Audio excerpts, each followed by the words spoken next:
If you're over 60 and you've noticed that your body doesn't respond the way it used to, if intimacy feels more like a distant memory than a present reality, if you wake up feeling disconnected from yourself in ways you can't quite explain, then what I'm about to share could change everything. Because the problem isn't just aging. It's not just time catching up with you. It's 4 specific mistakes that millions of older men make every single day without even realizing it. Most of these men weren't victims of time. They were victims of misinformation. You'll understand exactly how to avoid them and restore the vitality you thought was gone forever. But first, let me tell you about Robert. He was 67, a retired mechanic who came to my office looking defeated. He told me he hadn't felt truly aroused in over a year. His wife was understanding, but he could see the disappointment in her eyes. "Doc," he said, "I still love her. I still want to be close to her, but my body just won't cooperate anymore." Robert had been making all 4 of these mistakes for years, and his body was paying the price. Robert learned to work with his body instead of against it. Now, before we dive deep into these mistakes, I want you to understand something crucial about how your body works after 60. Your circulatory system, your hormone production, your nervous system, they're all still capable of incredible things, but they need the right signals, the right stimulation, and the right approach. When you get these 4 things wrong, you're essentially telling your body to shut down processes that keep you feeling vital and connected. The first mistake is the most common, and it's one that even well-intentioned men make every single day. It's about timing, and it's quietly destroying your body's natural rhythms in ways that compound over months and years.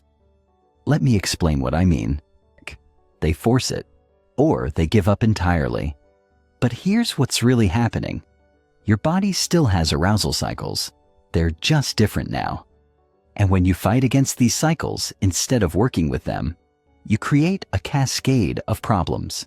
Because that's when he thought he should feel aroused.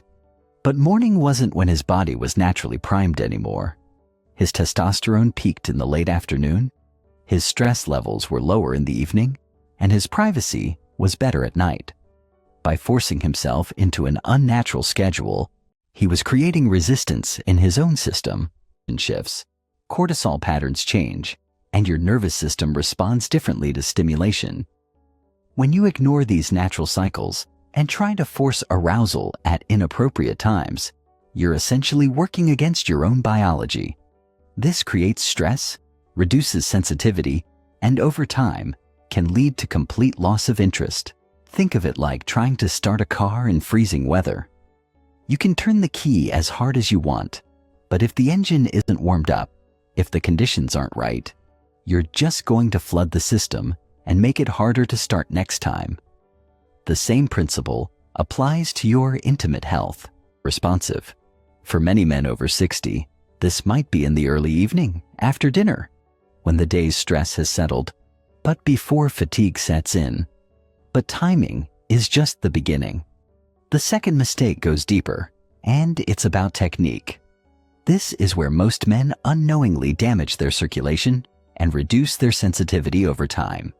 It's about pressure, speed, and the way you actually stimulate yourself. Using excessive pressure and speed. This is perhaps the most damaging mistake, and it's one that develops gradually over years. As sensitivity naturally decreases with age, many men compensate by gripping harder and moving faster. It seems logical, but it's actually counterproductive and potentially harmful. Here's what happens when you use too much pressure. You're compressing blood vessels, reducing circulation to the very tissues that need it most. You're creating microtrauma to sensitive nerve endings.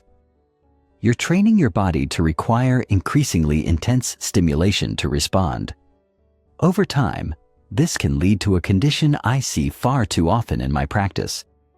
Decreased sensitivity that makes normal touch feel inadequate. By the time he came to see me, he could barely feel normal touch. His wife's gentle caresses, which once excited him, now felt like nothing.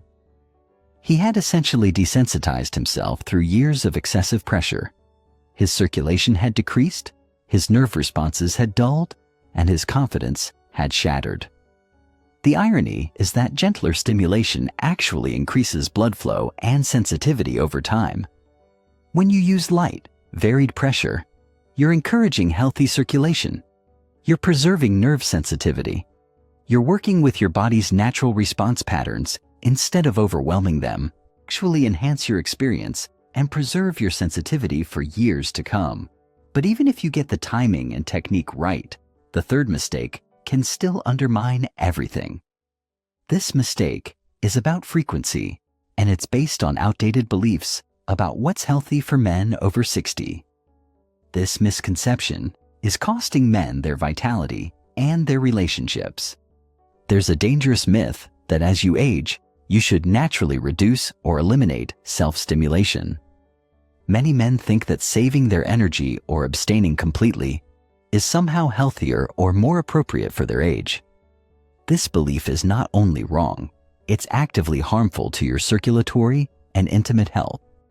There's a dangerous myth that as you age, you should naturally reduce or eliminate self-stimulation.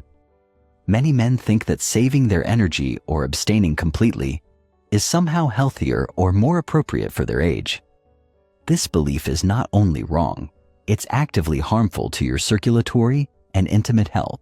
Sensitivity supports hormone production and keeps your entire intimate system functioning properly. When you drastically reduce or eliminate this activity, you're essentially telling your body that this system is no longer needed, and your body responds accordingly by reducing blood flow, decreasing sensitivity, and lowering hormone production. I've seen men who went months without any form of stimulation, thinking they were being healthy or appropriate.